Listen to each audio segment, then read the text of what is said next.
Sight for a date.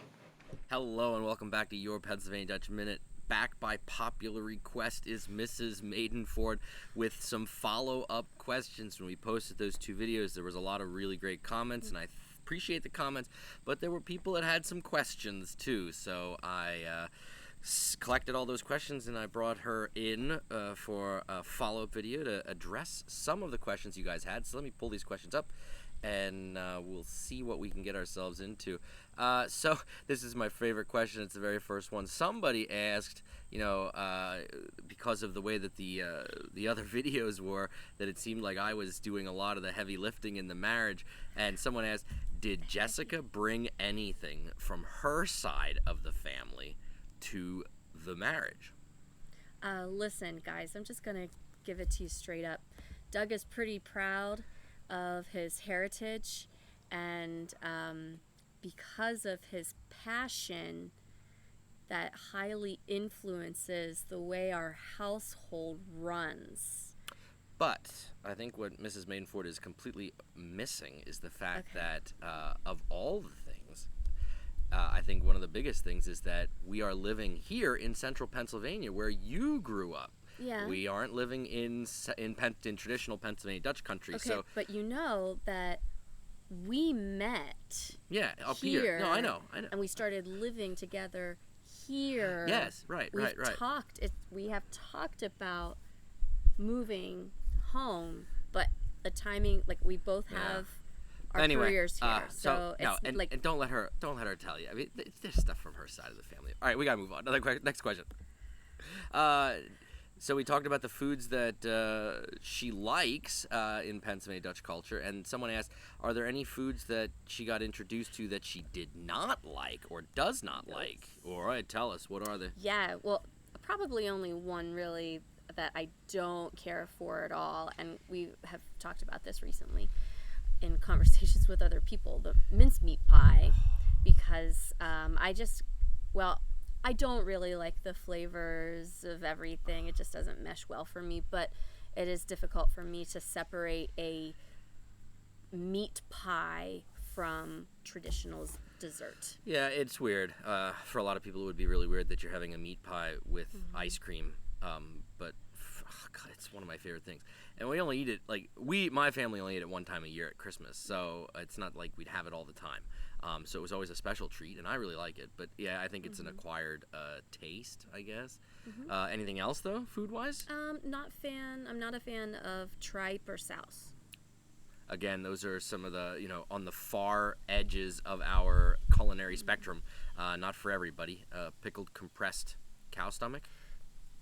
I think it's great, but it's not. It's definitely not for everybody. I'll give you that one, Mrs. Madenford. What do you think of how weird it is when some Pennsylvania Dutch people speak English, like weird phrases that we have? Were you surprised by any of them at first? Like the vowel placement in your.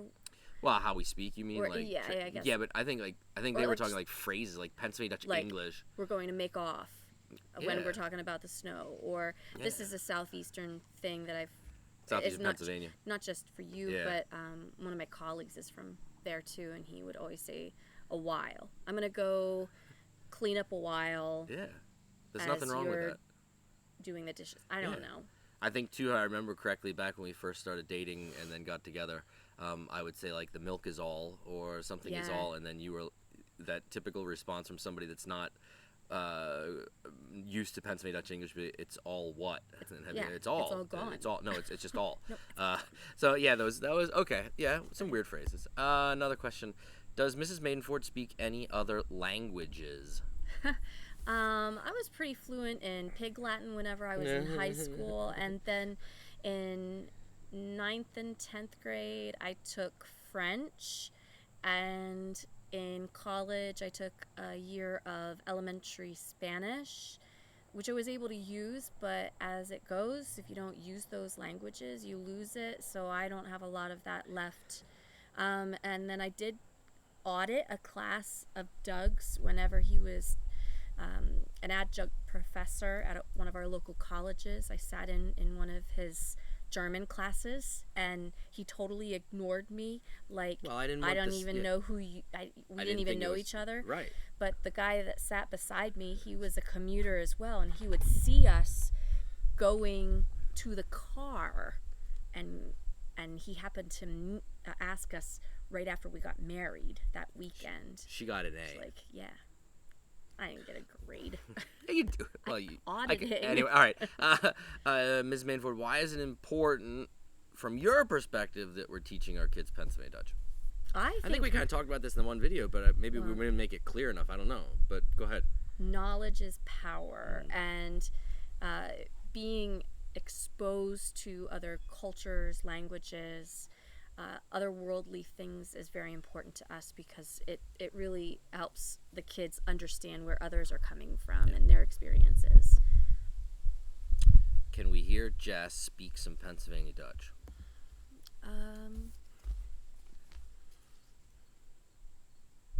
Mag die deur oef. Zal wel goed. Zal ik het anders?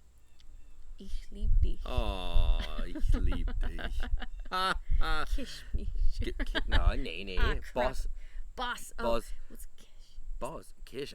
I don't know. In That's the not like kish. In the kitchen. kish. Yeah, in the... Crap, sorry. She gets a little camera shy. Yeah, that's all. And one last question. Has it been difficult for you learning Pennsylvania Dutch? Have you found it difficult? Yes, because of my own confidence issues. I lack the confidence to just go right out and speak it alongside Doug, because I'm always it's so terrible that I'm afraid of failure and then being corrected, and I teach too, and I'm always preaching to my own student artist how important it is to fail and fail forward, because that's where our lessons are learned. But I'm definitely shy when it comes to speaking it at home with the kids and with Doug, because And that's common for a lot of language learners. I mean, don't beat yourself up over it. I think that's one of the problems that one of the biggest problems that anyone taking a foreign language has is that if you know, that fear of not saying the right word or not saying it the right way. And as Mrs. Madenford says, you know, I tell my students too, if you have to make mistakes in order to learn, otherwise you're never going to learn. And if no one corrects you, then you might learn something incorrectly, and then you'll just keep saying it incorrectly. So it does require a little bit of braveness, brevity, no. Courage, that's the word. Courage. It's Sunday afternoon. We're outside. Yeah, it does take a little bit of courage to learn a foreign language, just like learning an instrument too. You have to make those mistakes. So yeah, and you know, I think she's done a wonderful job. Better than, I mean, how many people are you gonna find that are gonna like want to learn a small ethnic minority language, let alone you know, yeah. So I'm proud of her for everything that she's done and for how she has supported me in my endeavors, and how she's helped support this crazy experiment with our kids, and it's been fun, and hopefully there's a lot more in this trip left. So it's nice to hear that. Too bad it has to be on camera with such then a public audience. Then it's proven there. Anyway, we'll cut this video down. That was our last question. If any follow-up questions come from this video, I can always bring Miss Madenford back. As promised, we do have some, we're getting into the fall here right now. We're filming this one in mid-September. We got some, once we get into the fall, I hope to do some more cooking episodes once we're locked inside, because the weather doesn't allow us to be outside anymore. And because I know a lot of people want those. So if you have an idea for something you'd like to see us cook, traditionally Pennsylvania Dutch, we'll do that. We'll gladly do that if we can.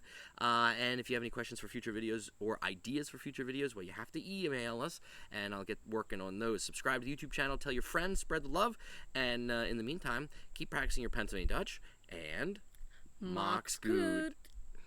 Macht's gut.